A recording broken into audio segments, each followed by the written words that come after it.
Hola amigos, ¿qué tal? Bienvenido a esta edición de día viernes del Portal del Villegas, que la voy a iniciar, como ustedes ya lo esperarán, con el caso Ignacio, o más bien la familia de Ignacio, que es un bebé con esta enfermedad tan complicada, esta cuestión que se llama, ¿cómo se llama esta cosa? Atrofia muscular espinal tipo 1, que a su vez se complica con otras cosas. Lo han tenido que llevar 2 veces al hospital a esta criatura, debe tener unos 7 meses ya. Y los remedios, y ese es el punto que quiero hacer, no solo las hospitalizaciones, los remedios para la atrofia muscular cuestan millones de millones cada pastilla.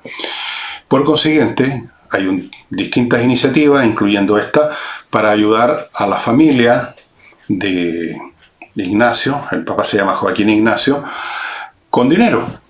Y para eso está saliendo una dirección, una cuenta, para que ustedes, si les parece, depositen, les transfieran, digamos, unos cuantos pesos, los que puedan, los que quieran,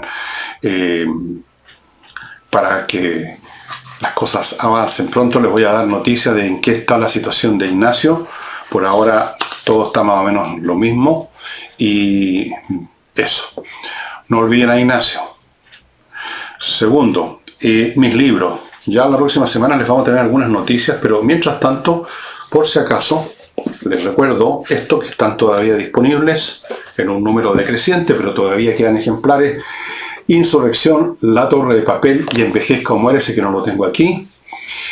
Los 3 libros ustedes los pueden comprar de a uno, pueden comprar el que quiera, o los pueden comprar agrupados en 2 combos, como dicen ahora. Uno, Insurrección y Envejezca o Muérase, los 2, y el otro, los 3. Todos aún a precios de verano, cuando iniciamos la oferta para que la gente llevara libros para leer en verano, y lo hemos mantenido, estos precios los hemos mantenido a pesar de que en todo orden de cosas estamos, como todos ustedes, sufriendo alzas por todos lados, pero lo hemos mantenido y ahí están, vayan a buscarlo. Créanme que La Torre de Papel, que muchos de ustedes todavía no tienen claro de qué trata, les va a gustar muchísimo, se los puedo asegurar. Y lo mismo los demás. Insurrección, yo creo que ha sido un libro bastante clave, que ha sido, cada día que pasa, lo que yo he dicho, lo que dije aquí, que lo que escribí hace más de 2 años ya ha sido revelado por la realidad misma como tal cual. Y entro en materia. Hay varias frases que expresan este pensamiento, esta idea conocida desde los tiempos más remotos, de que cuando uno no atiende un problema en un momento dado, después las cosas se hacen muy difíciles de arreglar, y cuando uno no solamente no arregla un problema, sino que contribuye a crearlo, y no lo atiende cuando se revela como tal, como problema, las cosas se van realmente a ser muy difíciles. Frases como de estos polvos, estos lodos, o la frase siembra vientos y cosechará tempestades, etc. Y es lo que estamos viviendo con el tema de la inmigración, que se inició con una fatídica decisión de la señora presidenta de la República en su época, Michelle Bachelet, de poner oído atento a las instrucciones o a las recomendaciones que recibió, todos sabemos, de las Naciones Unidas o de otros grupos vinculados a las Naciones Unidas. No creo que haya sido idea de ella, porque se le ocurrió un día: abramos las puertas de Chile. Bien, abrió las puertas de Chile, tenemos más de 1 millón de extranjeros, y lamentablemente dentro de ese 1 millón de extranjeros tenemos un buen número de delincuentes que no solamente delinquen, sino que trajeron delitos nuevos que no conocíamos en Chile, como el sicariato.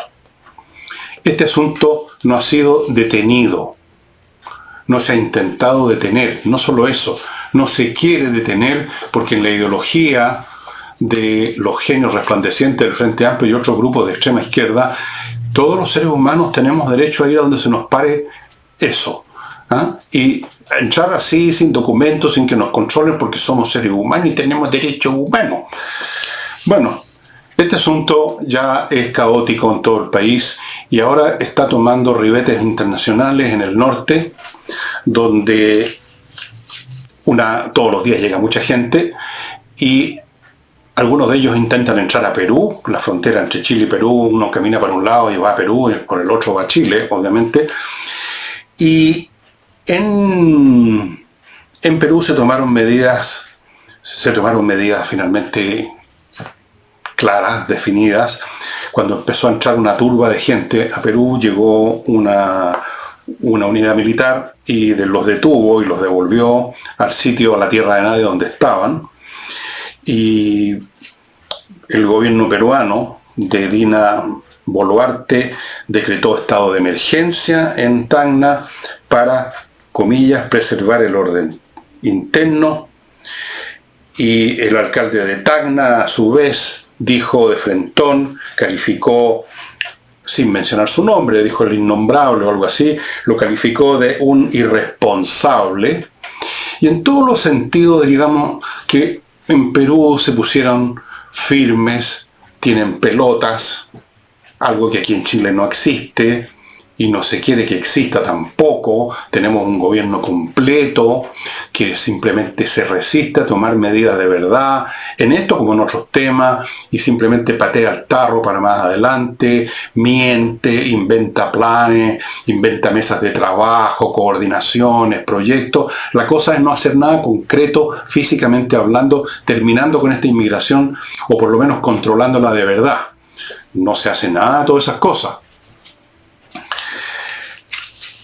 No solamente no se hace, sino que seguimos en esta postura que francamente va a convertir ya, no solo ya en los vientos en tempestad, sino que la tempestad en un ciclón, en un tornado absolutamente indetenible. Fíjense que el alcalde de Arica, el señor Gerardo Espíndola, muy conmovido por estas personas que llegan con sus niñitos, con los viejitos, no hayan para dónde ir, se conmovió y puso en acción un llamado plan de emergencia migratorio, o migratoria, de emergencia migratoria, y entre otras cosas dijo una cosa bastante absurda, dijo que el destino de estas personas que están ahí en el norte es ir a Venezuela, como si no fuera todo al revés. Es de Venezuela que viene esta gente, es de Venezuela que se está yendo, ya van 7 millones de personas que han salido de Venezuela, 7 millones. Vienen de allá. Nadie quiere ir a Venezuela, se quieren ir de Venezuela, no ir a Venezuela. ¿De dónde sacó el señor Espíndola que estas personas que estaban ahí y querían ir a Venezuela? ¿Por dónde iban a ir a Venezuela? Mire el mapa, señor, de América del Sur. ¿Cómo iban a ir a Venezuela? Iban a entrar, a ver, ¿cómo lo iban a hacer? Porque para mí resulta misterioso. Vienen del sur, dice de Espíndola, o sea, vienen de Chile. Se vinieron caminando a lo largo de todo Chile, supuestamente todos estos niñitos, viejitos, llegaron ahí. No, por favor, o sea, ¿qué clase de gente es esta?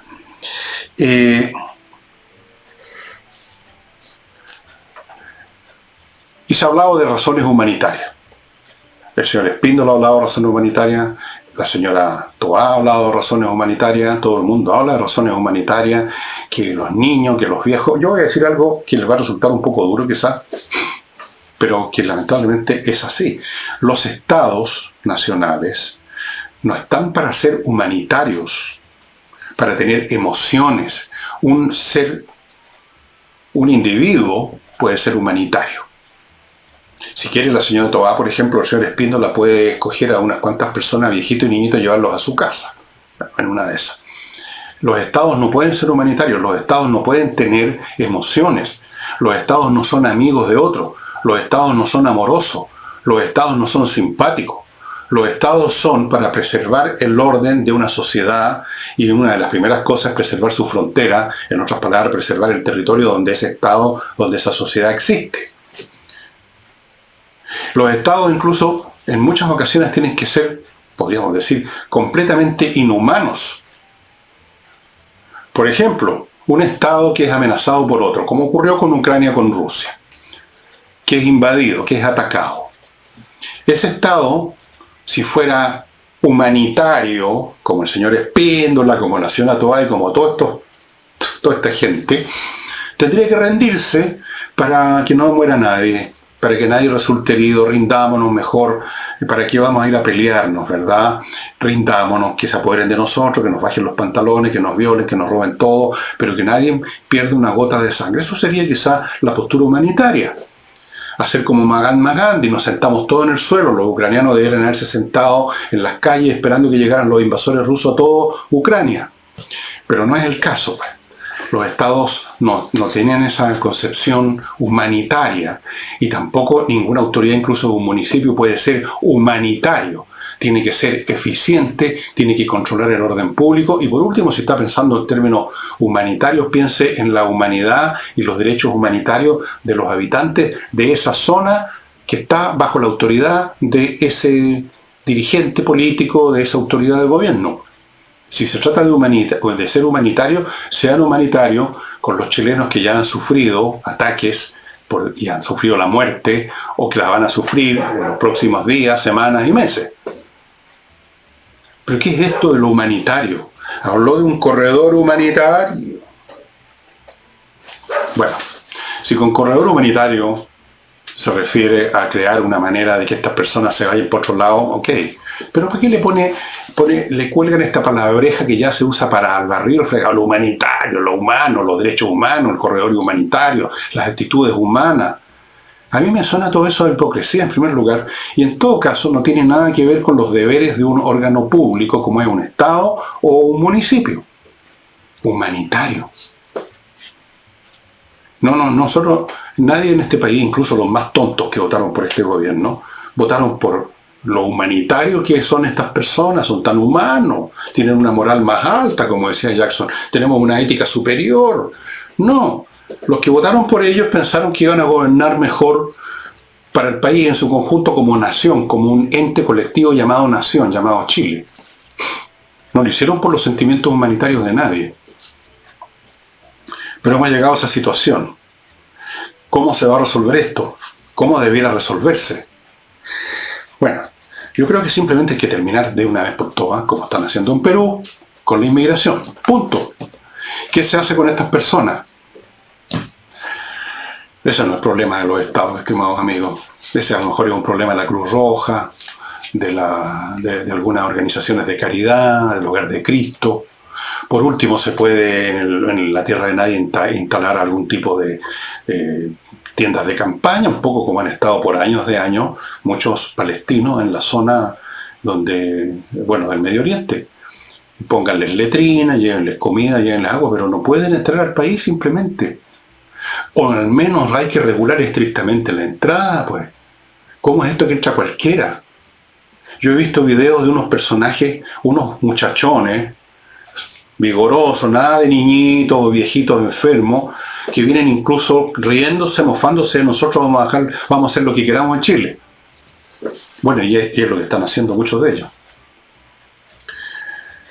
Ahora, ¿qué se va a hacer con los que ya están en Chile? Por lo menos lo que se debería hacer es buscar, rastrillar el país en busca de los delincuentes, sacarlos retobados como sea a sus países de origen. Si no los quieren recibir, bueno, se quedarán ahí, no sé, pues dándose vuelta en algún lado, y regularizar a las personas que sí han sido un aporte, porque han habido, y hay muchos, yo diría la mayoría, los extranjeros han sido un aporte.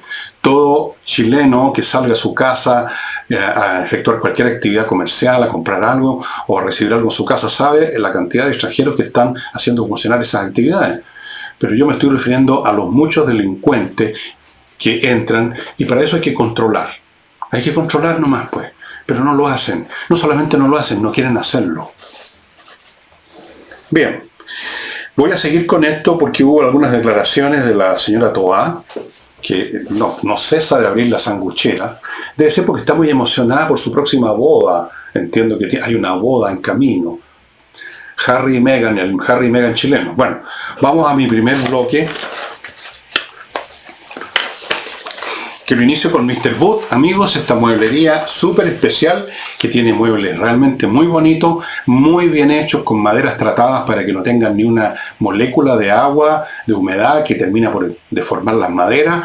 Y realmente, si usted está pensando en cambiar un mueble de su casa, una mesa, una silla, un sillón, achicarse, agrandarse, primero que nada vaya a la dirección de esta mueblería Mr. Wood, señor Madera, y probablemente se va a quedar con lo que ellos tienen ahí, porque realmente la oferta es muy, pero muy interesante.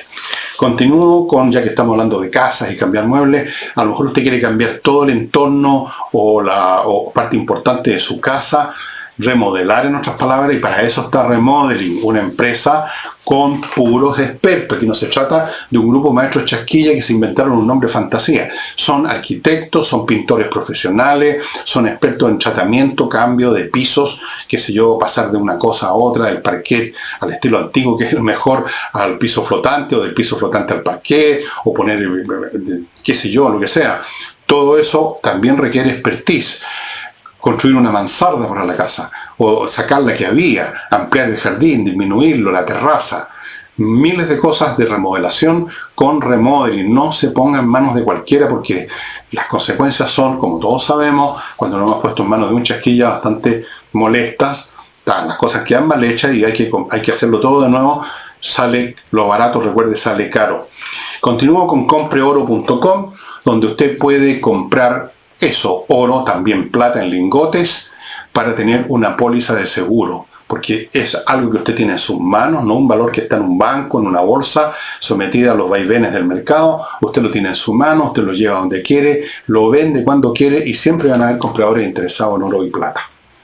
Y termino este bloque con kmmillas.cl, el sitio al cual hay que ir si usted quiere vender las millas que ha acumulado en sus vuelos y convertirlos en dinero antes que desaparezcan en la nada. Bueno, resulta, siempre dentro del tema de la crisis que se vive en el norte y ante la cual Perú ha respondido como debe responder un Estado, no lloriqueando, sino que haciendo lo que hay que hacer, por duro que sea. El alcalde de Tacna, que fue uno de los que inició y pidió la acción del ejército peruano, finalmente, calificó, como dije, a Boric de un irresponsable, ante lo cual la señora Toá respondió lo siguiente: palabras como esa no contribuyen a resolver el tema.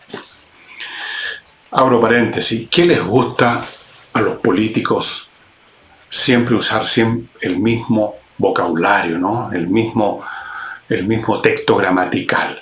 ¿Se han fijado la abundancia con que usan la palabra o la frase no contribuyen?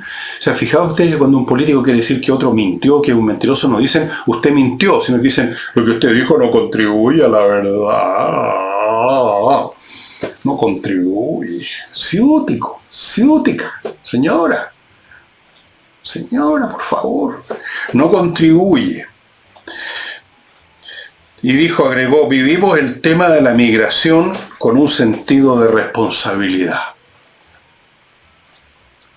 ¿Qué significa responsabilidad? Significa ser responsable. ¿Qué significa ser responsable? Que uno está en condiciones de responderle a alguien por sus actos. Eso es todo lo que significa, de ahí viene la palabra. Responder, responsable, responsabilidad, derivan de ahí. Esa es su raíz semántica. ¿Responderle a quién? Entonces la pregunta, ¿a quién le responde el gobierno chileno por su manera de tratar el tema migratorio? ¿Quién es el referente ante el cual responden? ¿Ante quién son responsables? Son responsables quizás ante las Naciones Unidas por los acuerdos a los que llegó secretamente la señora Bachelet en su tiempo, de dejar entrar gente porque es un fenómeno mundial y yo no sé yo, que esto, que lo otro, que lo demás allá, y en todo caso después la elegimos como comisionada de los derechos humanos. ¿Responsable ante eso este gobierno? Es responsable ante las organizaciones revolucionarias de América Latina que han aprovechado este tema de la inmigración para meter, hasta el momento, por la última cifra que yo conozco, que me han dado fuentes que conocen de estos asuntos, creo que el año 19 nomás, no conozco las cifras posteriores, entraron más de 3.000 personas pertenecientes a organizaciones militares, revolucionarias, qué sé yo, profesionales de la violencia de Venezuela, en medio de la masa de inmigrantes. Quizás estamos respondiendo, el gobierno chileno es responsable ante el foro de Sao Paulo, ante el foro de no sé qué, ante la Tercera Internacional o alguna cosa por el estilo. Lo que está claro es que el señor Boric y el gobierno y el señor Toá no son responsables ante el pueblo chileno.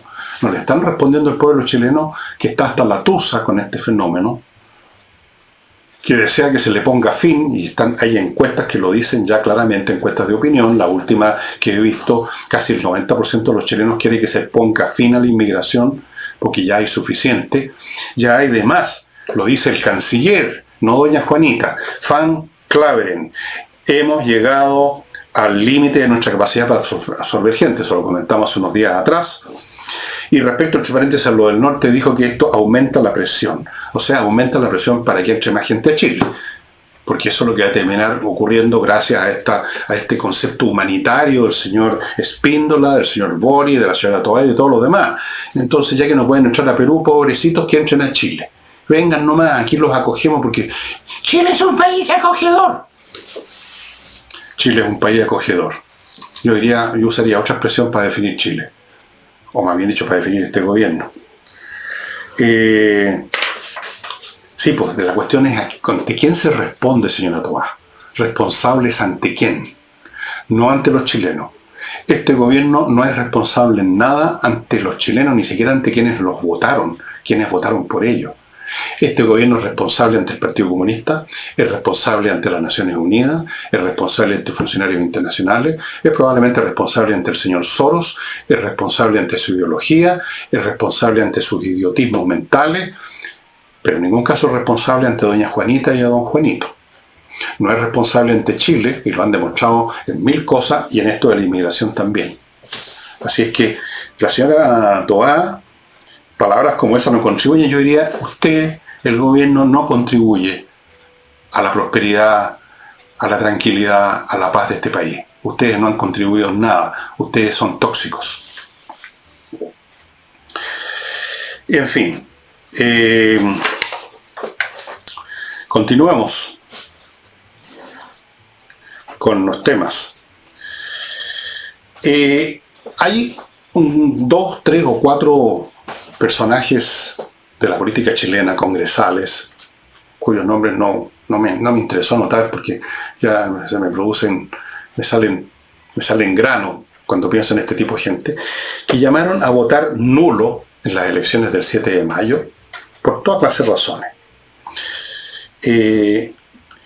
Ante eso hubo réplicas de la gran mayoría, todos los demás, digamos, congresales, de que no, que soy irresponsable, pero me gustaría concentrarme en la forma como respondió a esto uno de los grandes genios resplandecientes del país, el presidente de Convergencia Social, don Diego Ibáñez, que tiene un CI de 85, creo.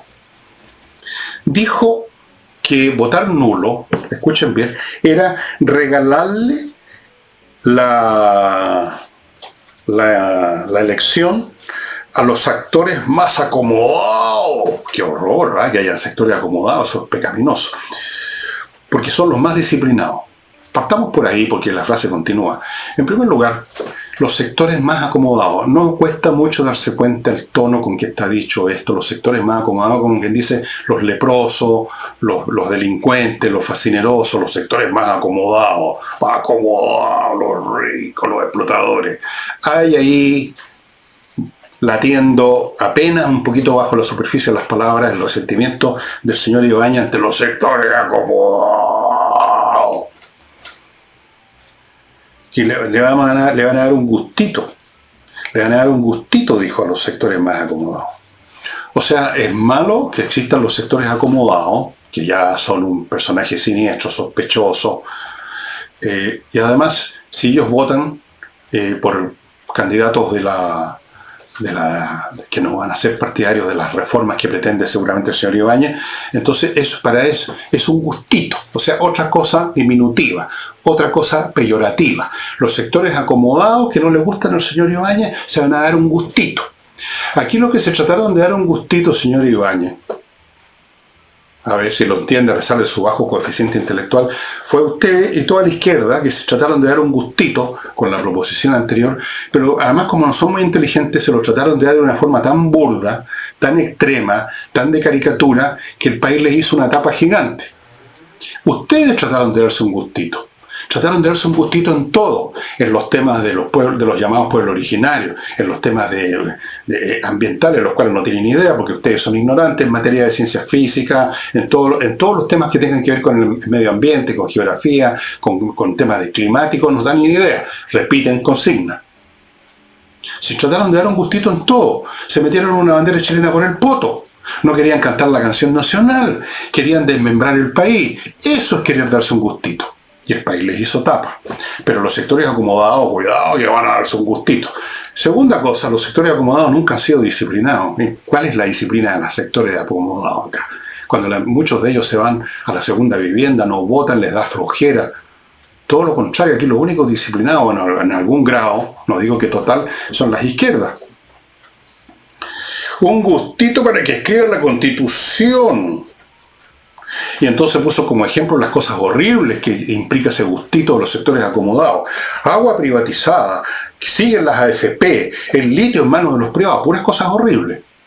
Yo le digo al señor Ibáñez, que es un ignorante probablemente, que no tiene idea del tema del agua, que si él todavía al abrir una llave en su casa le sale agua y puede tomar agua a pesar de las sequías que hemos tenido ya años, es gracias a que las empresas privadas que manejan los temas de agua hace años, silenciosamente muchas veces, porque estas cosas no son noticias, fueron creando las condiciones técnicas para que todavía salga agua por la llave. Crearon pozos profundos, hicieron excavaciones para llegar a napas subterráneas, hicieron un montón de cosas que si eso hubiera estado en manos de un organismo público, como le gusta tanto al señor Ibáñez y a los demás, no se habría hecho nada, estaría atiborrado de huevoncetes revolucionarios, cobrando sueldo, atiborrando la administración de esa empresa, no se habría hecho absolutamente nada, como ocurre con las empresas públicas, estaría la cosa pésimo, y no saldría agua en la llave, fíjese, señor Ibáñez. Pero no, agua privatizada, qué horror. AFPs. Las AFPs que permitieron a este país acumular una enorme cantidad de dinero, que por un lado permitió durante la época de la concertación inversiones y un crecimiento que nunca más se vio. Y segundo, que duplicó, triplicó, cuadruplicó los fondos que pusieron los cotizantes de verdad, los que cotizaron disciplinadamente. Pero no, eso también es demoníaco, el gustito de los acomodados. Y luego el litio en manos de los privados, otro pecado mortal para el señor Ibáñez, este genio de 85.6, porque resulta que ellos quieren una empresa nacional del litio, estos genios. Entre paréntesis, ayer estuve comiendo con un geólogo, que es un geólogo importante, asesora a muchas empresas nacionales e internacionales, y en algún momento dado fue uno de los más altos ejecutivos de una empresa minera. Conoce el ambiente, conoce a los otros profesionales, conoce el mercado nacional e internacional, y no podía dar crédito, me dijo, a la imbecilidad que veía en estas materias del litio. La ignorancia brutal, total y completa. Pero para el señor Ibáñez, de los 85 puntitos, el litio en manos de los privados, otro de los pecados, otro de los gustitos que se darían los sectores acomodados, que molestan tanto. ¿Cuántos millones se mete al bolsillo Ibáñez? No sé si es congresal o no, pero no creo que sea pobre. Me tinca que no, que bien acomodado. Se han acomodado todos ellos. Pero por Dios que se han acomodado. Y vamos ahora a otro bloque comercial, amigos, antes de entrar a volver con la Toba, que no cesa de dar material. ¿Qué culpa tengo yo, no? Ella es la que habla, yo simplemente comento lo que ella habla. Voy con KC Consulting, KC-Consulting.cl, una empresa de asesorías contables con un equipo multidisciplinario de lujo que le mantiene su contabilidad al día y ordenada, con asesores tributarios y laborales que están al tanto de la normativa que siempre está cambiando. Llevan a cabo una contabilidad completa de su empresa o de su persona, preparan los estados financieros, hacen balance, declaración de impuestos personales y corporativos, automatización de reportes, etcétera, etcétera, muchas cosas más. KC-Consulting.cl.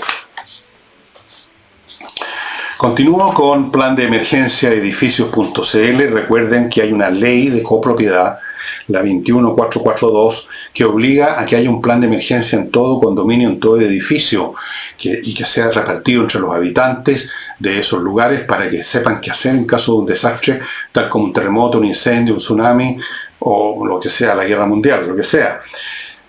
Para que reaccionen bien, para que no entre el cunda el pánico y se producen muchas fatalidades más que nada por el pánico, porque la gente toma las decisiones equivocadas. Entonces, pero ¿de dónde sale ese plan de emergencia? De los profesionales en temas de emergencia. Por eso, contáctese con planemergenciaedificios.cl para que un grupo de especialistas vaya a su condominio, a su edificio, a estudiar su estructura y ver, por ejemplo, cuáles son los sitios para cobijarse en caso de tal o cual problema, cómo evacuar el edificio, el condominio, por qué lugares. Todas esas cosas requieren estudio. planemergenciaedificios.cl, recuerden que es obligatorio.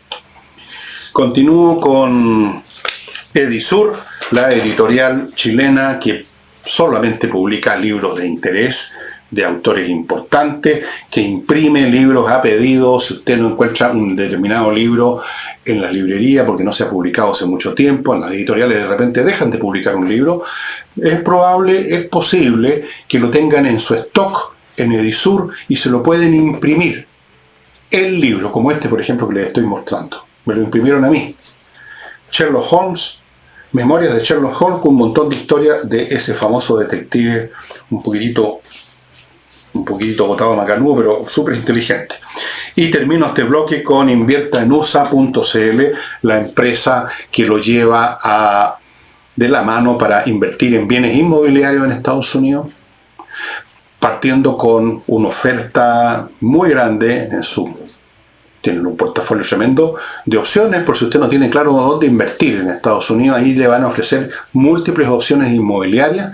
Una vez que usted escogió y decidió hacer la compra, le van a abrir cuenta en bancos norteamericanos, le van a conseguir crédito, le van a conseguir visa de residencia, lo van a ayudarse o hay cualquier problema, todo eso en inviertaenusa.cl. A propósito de la interpelación, que entiendo que está fechada para el 17 de mayo, de la señora Tobá en el Congreso, ella apareció muy foronga, parece que se maquilló más que nunca, se ve hasta joven. Incluso se ve como fresquita y como entusiasmada con la interpelación, y dijo que esta interpelación, que buena onda, es para conversar los temas que se han planteado. Cree que le están invitando a una charla, o como dicen ahora los ciúticos, un conversatorio. No pueden decir conversación hoy en día, hay que decir conversatorio. No, pues señora Tobá, es una interpelación, no una invitación. Suena parecido, pero eso es distinto. La van a interpelar, le van a echar en cara un montón de puntos que tienen que ver con la gestión suya y del gobierno, en una serie de materias, las materias que le importan a los chilenos, que no es el humanitarismo y todo eso. El tema justamente de las inmigraciones, que no han hecho nada, salvo hablar de la cosa humanitaria, como si ustedes hubieran sido elegidos para presidir el hogar de Cristo. El tema de la macrozona sur, ¿para qué hablamos? Ya se convirtió en territorio de los grupos terroristas. Eso ya no es Chile, se acabó Chile. Si usted va para allá tiene que pagar peaje hasta para pasar de una cuadra a otra a algún grupo de tipos armados y violentos. O sea, es otro país. No han hecho nada, hablan nomás. Mesas de diálogo, mesas de coordinación, la paz, la cacha del espada, los derechos humanos, los pueblos originarios, la deuda histórica, bla, bla, bla, bla. Y un montón de puntos más. Eso no es una conversación, así que no se alegre tanto. No ponga, yo sé que en el fondo usted está fingiendo, es una comedia. La van a interpelar. No va a pasar nada en todo caso, no se preocupe. Si usted sabe que no va a pasar nada, las interpelaciones es un ritual, un ejercicio retórico que no lleva a ninguna parte. No se va a desplomar su carrera. Eso depende del otro genio que está allá arriba, de que tiene un 95, un poco más que el otro, depende del supuesto. Y así sucesivamente. No va a pasar nada, así que no se preocupe, pero no es una conversación. Mientras tanto, se empezaron ya, parece, como siempre empiezan haciendo uso de estudiantes, las llamadas movilizaciones a las que les llamó el Partido Comunista. No cabe ninguna duda por los temas que estos estudiantes están enarbolando en las desórdenes y en los ataques con bombas molotov y lo que hacen de siempre, están enarbolando el rechazo a la ley Nahum Retamal. Si usted le preguntara a uno de esos chiquillos qué es lo que es la ley Nahum Retamal, es muy probable que no pudiera contestar, pero sí sabe que hay que decir no a la ley Nahum Retamal. Eso fue lo que le enseñaron. Lo adiestraron para decir eso y ir a dejar la crema y, por supuesto, interrumpir clases, interrumpir el tránsito y violentarse con todo el mundo. Detrás de eso está el Partido Comunista. Como estuvo en octubre del 19 con la mano escondida, pero estuvo detrás en muchos sentidos. Lean mi libro Insurrección, ahí está, hay un poco más de detalles sobre esa materia. Entonces ya empezaron con los estudiantes porque son muy valientes. Este líder no va a ir a la calle él. Tampoco va a ir las niñas bonitas del Partido Comunista. Mandan a los estudiantes, pues, a reclamar por la ley Nahum, y después esperan que pase lo que pasó en octubre del 19, que después de los estudiantes vienen los profesionales de la destrucción y de la violencia, los revolucionarios profesionales, o sea, los vándalos profesionales, que segundo capítulo, digamos, vamos a ver qué pasa. Naturalmente ahora cuentan con, más o menos, no van a contar con ninguna resistencia a sus llamadas movilizaciones. No las hubo en el gobierno Piñera, que se rindió en 5 minutos, menos las va a haber ahora. Así es que ya saben, pónganse, prepárense, estimados amigos, porque entramos en la temporada de movilizaciones. Por ahí vi una información de un personaje del mundo académico, de una universidad, no sé qué profesor de qué es, no lo conozco, sé que se apellida Nach. Y hizo una conferencia donde dijo que las crueldades que se cometieron en la represión violenta del gobierno de Piñera en octubre del 19 no tenían paralelo si no nos retrocedíamos hasta el siglo II o III antes de Cristo. Algo así como las crueldades que se cometían, no sé en qué instancia, porque el señor Nach parece que de historia sabe poco. Debía haber mencionado, por ejemplo, las crueldades contra los cristianos en el siglo I con Nerón, pero no, se fue más atrás, al II o III antes de Cristo. No sé, pues a lo mejor le quiso dar ponerle una capa pastelera académica, darle un toque así de erudición a la cosa. ¿De qué crueldades brutales está hablando Nach? Cuando precisamente si la cosa se descarriló completamente, se desbocó y pasó todo lo que pasó después, es porque no hubo realmente represión brutal de ninguna clase con Piñera, pues. Si eso está claro. No hubo una política de represión brutal y cruel como en el siglo III antes de Cristo. Pero yo menciono esto no por eso, porque es una estupidez que no merece mayor comentario, sino que lo pongo como ejemplo de algo que yo he visto ya en columnas por aquí, por allá, en escritos, no muy publicitados por la prensa, que está absolutamente entregada a la situación hace mucho tiempo, en cuanto a cómo se desplomó el nivel académico en las universidades, especialmente en las ciencias, no ciencias duras, sino que en las ciencias humanas en general, escuelas de leyes, sociología, de historia, etcétera, todo ese tipo de cosas. O sea, el nivel académico ya es cero. Y por eso que aparece un señor Nach y dice una estupidez como esta, ¿no? De que las crueldades típicas del siglo III antes de Cristo. ¿En qué mundo vive Nach? Pero en general Nach no es nada. El mundo académico en general, en parte por ignorancia personal, porque ser un académico no es garantía de muchos conocimientos, es garantía de que usted hizo una carrera dentro de una universidad, besó los calcetines necesarios, tocó los botones precisos y llegó a ser profesor de alguna cosa. En ese tipo de mundo académico, no estoy hablando de las ciencias duras donde usted tiene que saberse la regla de 3 simple. Pero el alumnado también. Y entonces hay miedo. El profesor, que a lo mejor sabe más, tiene miedo de no recitar lo que están esperando estos genios resplandecientes, las últimas generaciones que llegaron de algún modo misterioso a la universidad. Entonces, hay una interacción entre un alumnado safio, adoctrinado con clichés, y un profesorado que fue el que lo adoctrinó o que repite, dice lo que sabe que ellos quieren escuchar a esos alumnos para que no lo vayan a funar a él. Y entonces el nivel académico de la universidad, que se supone que son sitios, y por eso se llaman universidad, porque cabe el universo, para que haya debate de todas clases. Vayan ustedes a estudiar el cómo y el por qué, el origen de las universidades en Europa, en la Edad Media, o las universidades que existieron en el mundo islámico también en su momento, con otro nombre. La idea era justamente el debate, el pensamiento. Pero ya dejaron de ser eso, bueno, hace mucho tiempo que ya no lo eran en realidad, pero ahora la cosa llegó a un nivel francamente grosero. Mi último bloque, amigos, lifebalancechile.com, este grupo de profesionales que va a su domicilio a medir todas las variables importantes de su cuerpo para que luego de eso, y luego de una conversación con usted para saber qué tipo de vida lleva y qué desea, le dan una dieta alimenticia personalizada en un 100%. Eso no lo hace nadie más. Una dieta hecha para usted, para lo que usted quiere, para lo que usted es, para las enfermedades que tuvo o tiene, para su estructura física, si usted es flaco o gordo, musculoso o no, más bien, qué sé yo. lifebalancechile.com. Lo único que hacen esto. Sigo con Entrena Inglés, que continúa con su plan de verano, que aunque ya no es verano, 24 clases por menos de 400 lucas para dejarle una base de inglés sólida que le va a servir ya para todas sus transacciones comerciales, de negocio o para la vida común y corriente que usted pueda llevar en un país de habla inglesa. Una base sólida que no va a conseguir en ninguna parte. Los profesores de entreninglés.com son profesores de inglés, las clases online son muy fuertes y, como les digo, está este plan llamado de verano, que ya estamos en otoño, 24 clases por menos de 400 lucas. Consultas en coordinación@entreninglés.com. Y termino con la promoción de Climo, que dura hasta el 30, o sea, quedan 3 días de este mes para precios con descuentos tremendos en el equipo y la instalación de los equipos más usados en el mundo para climatización, que son los equipos AMBO. Aproveche esta oportunidad porque ya el 30 de abril se nos viene encima. Y termino con Ángel Hey, el corredor que todavía vende en Chile, estimado amigo, bienes inmobiliarios.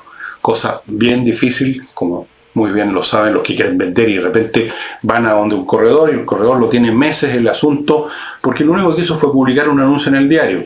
Se vende casa, regio, vángalo, ustedes saben el lenguaje. Ángel Hey hace mucho más que eso y por eso vende. Y el libro que les voy a mostrar ahora a propósito de Escopeta, a propósito de la degradación académica que ha sufrido especialmente cierto tipo de facultades en nuestras universidades. Estas cosas no pasan en las ciencias duras, ahí hay otro espinazo, digamos, académico que no está tan sometido a las desviaciones del ideologismo y los idiotismos. Un gran autor que toda persona que quiera entender un poco mejor la toxicidad de las actuales ideologías imperantes, un gran autor es Karl Popper, y de la obra que él produjo, yo la tengo en una edición de 2 volúmenes, pero vi en Amazon que hay una en un volumen, más gordo, es La sociedad abierta y sus enemigos. La sociedad abierta es una sociedad donde no hay un mandato oficial de qué es lo que hay que pensar, un gobierno monopólico, etc. No hay un grupo de iluminados que quieren imponerle al resto de los habitantes de esa sociedad un determinado modo de comportarse, de educarse, de hacer las cosas. Y de hecho, ¿cómo empieza su libro? Karl Popper, voy a traducir a la, ¿cómo decirlo? Así, a capella. Dice: este libro trata de temas que rara vez se hacen aparentes. Pero no es esto realmente el primer... Sí. No, voy a dejar de lado la introducción. Capítulo 1. En el capítulo 1 está, por así decirlo, cuál es el contenido de este libro, de esta obra de Karl Popper. Dice: es ampliamente creído que una actitud verdaderamente científica y filosófica hacia la política y un más profundo entendimiento de la vida social en general debe estar basada en la contemplación e interpretación de la historia humana.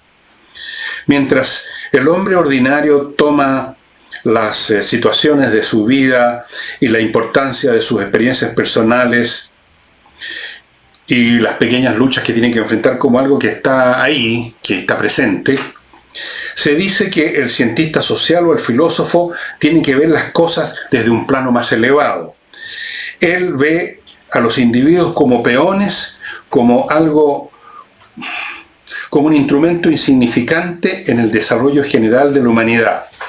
Y él encuentra que los realmente importantes, los actores realmente importantes en el escenario de la historia son las grandes naciones o los grandes líderes o quizás las grandes clases o las grandes ideas. Sin embargo, como sea que esto sea, ese personaje tratará de entender el significado de lo que se representa en la escena histórica, tratará de entender las leyes del desarrollo histórico y si tiene éxito en esto, él, por supuesto, será capaz de predecir futuros desarrollos. Él entonces, siguiendo ese esquema, pondría la política sobre una base sólida y podría dar un consejo práctico contando a los demás cuáles son las acciones políticas que hay que tomar para tener éxito o fallar. Y luego termina en el párrafo siguiente Popper diciendo: esta es una breve descripción de la actitud que yo llamo historicismo. Es una idea antigua, o más bien un conjunto flojamente conectado de ideas que han llegado a ser, desafortunadamente, han llegado a constituir gran parte de nuestra atmósfera espiritual y que son usualmente tomadas por garantizadas, como algo que rara vez o difícilmente puede ser cuestionada. Y parte con Platón, que fue el primer personaje conocido que en uno de sus libros que se llama La República establece con todo detalle cómo cree él que debieran ser las repúblicas. Era un mundo absolutamente despótico. Por ejemplo, Platón llegó al extremo de decir qué clase de artes podían existir y cómo. Por ejemplo, los poetas estaban excluidos. Los poetas eran seres peligrosos que generaban una educación generaban problemas con los jóvenes. La música tenía que ser de tal tipo y no de tal otro. Y así sucesivamente. Separaba a la gente en 3 castas, no clases, castas. Los que se iban a dedicar a pensar por los demás, los que iban a ser guerreros, el resto, la chusma, digamos, doña Juanita, que se iba a dedicar, digamos, a usar la pala y a producir la base económica. De ahí, ese fue Platón en el primer volumen de esta edición, y aquí en el segundo volumen, Hegel y Marx, que es el gran profeta actual de estas visiones iluministas y de cómo debe ser la sociedad. Y que tiene muchos feligreses hasta el día de hoy. Toda la izquierda que conocemos en Chile es feligrés, son devotos de ese pensamiento, aunque no tengan idea de Karl Marx, no hayan leído, como normalmente ocurre, no hayan leído ni el primer capítulo del Capital, no conozcan nada de Marx, pero son marxistas de todas maneras. ¿Para qué hablamos de Hegel? No tienen idea que existe Hegel, creen que es mediocampista del Bayern Múnich. Amigos, este libro, Karl Popper, La sociedad abierta y sus enemigos, que son todos estos que creen que tienen la fórmula mágica de cómo debemos comportarnos, cómo debe ser la sociedad. Esto es un must. Este es un clásico del pensamiento moderno, estimados amigos, y lo encuentran en Amazon en un solo volumen, bastante gordo, porque son 800 páginas, pero bueno, es más o menos lo que constituye estos 2 tomos sumados. Y eso sería todo por hoy, estimados amigos. Para el sábado no sé qué tema voy a tocar, capaz que en una de esas explore un poquito más el pensamiento de Karl Popper para que ustedes sepan, tengan un poquito más también, no mucho más, un poquito más de antecedentes para ver si les interesa adquirirlo o no. Y eso sería todo por hoy. Nos estamos viendo mañana.